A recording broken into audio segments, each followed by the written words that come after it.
Uyu ni wa mwanya mutegurirwa na Ministry of Unlimited Holy Ghost.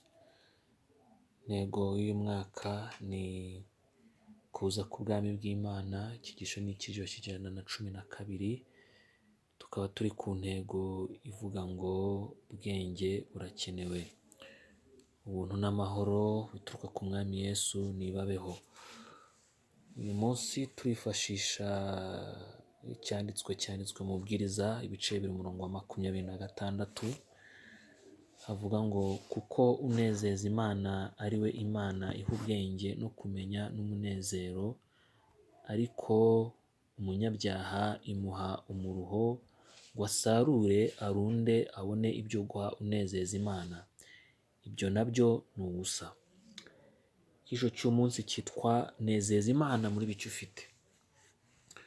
Ni kenshi cyane twita ku byo tudafite, ariko ibyo dufite ntitubyiteho. Ni kenshi uzabona abantu bijujuta bavuga ibyo babura kugira ngo bamere neza, bakaguma mu mwanya umwe kenshi ntacyo bakora, bari gutanga inzitwazo z'uko nta buryo bafite bwo kugira icyo bakora, kubera ibintu bike gusa babona badafite, bigatuma ntacyo na kimwe bakora.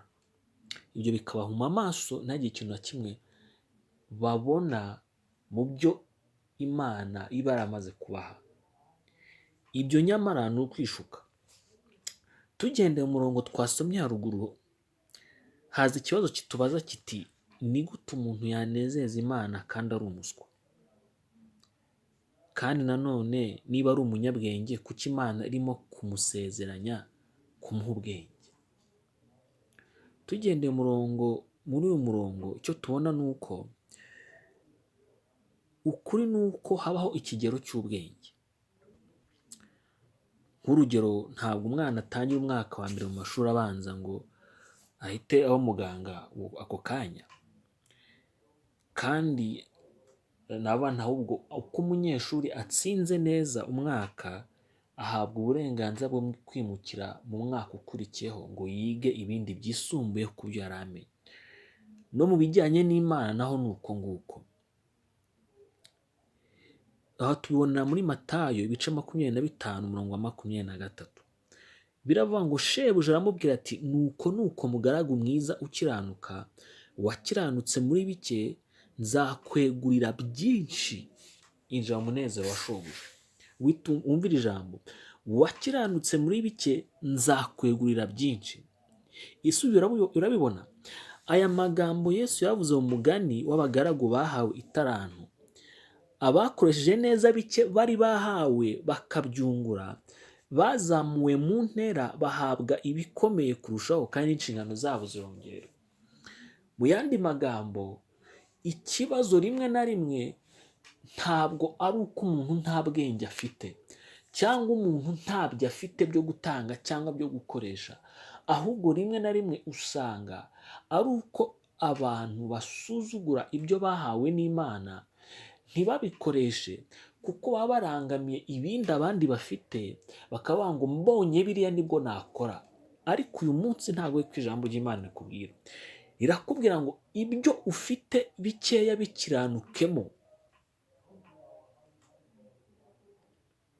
Imana irashaka ko ukoresha ibyo ufite uko byaba bingana kose, ukayinezeza uko ubwenge ufite uyu munsi bukwigisha.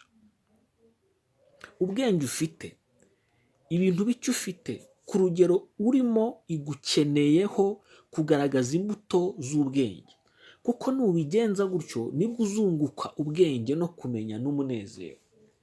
Ni ukuvuga ngo nukora neza mu gusobanukirwa gukeya ufite, ntabwo dutekereza mu buryo bungana, ntabwo tugira amayerekwa angana, ntabwo tureba kure bingana, ariko ahafu ubasha kureba nubigenderamo neza ukabikoramo neza, Imana izakongera iyerekwa. Mu bwenge butarengeranye ufite, nubugendanamo neza ukakora icyo bukwigisha, ubwo bwenge Imana yaguhaye nubigenza neza, Imana izakungura ibindi. Ibyo ufite ahangaha rero mu byahishe ibice 3:8 haravuga ngo nzi imirimo yawe, dore nshyize imbere yawe urugi rukinguye kandi ntawe ubasha kurukinga, kuko ufite imbaraga nke, nyamara ukitondera ijambo ryanjye ntiyuhakane izina ryanjye. Ubu uyu muntu yahawe cyangwa itorero ryahawe uburenganzira ryakingura urundi rugi rwo kwinjiramo, kubera yuko mu ntege nke ryari rifite ryabashije kwitondera ijambo ry'Imana no kutihakana izina ry'Imana. Nawe ni icyo ngicyo usabwa uyu munsi.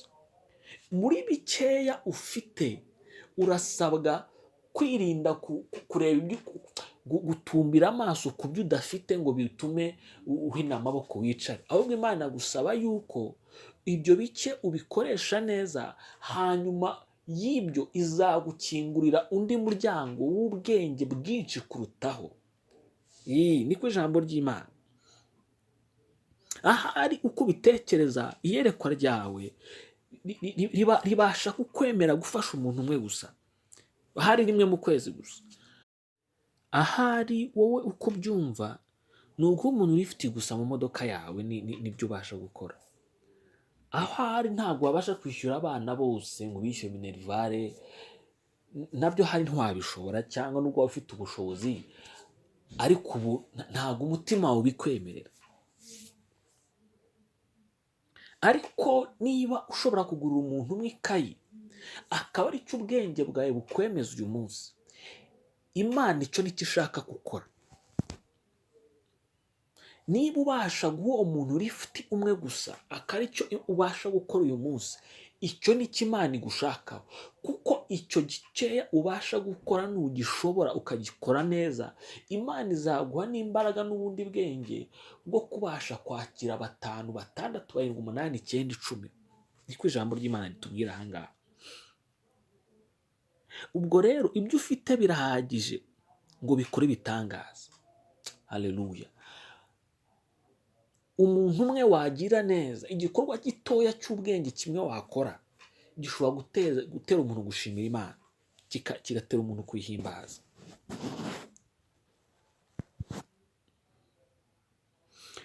Ubwo rero hari ingero zitandukanye z'ubwenge.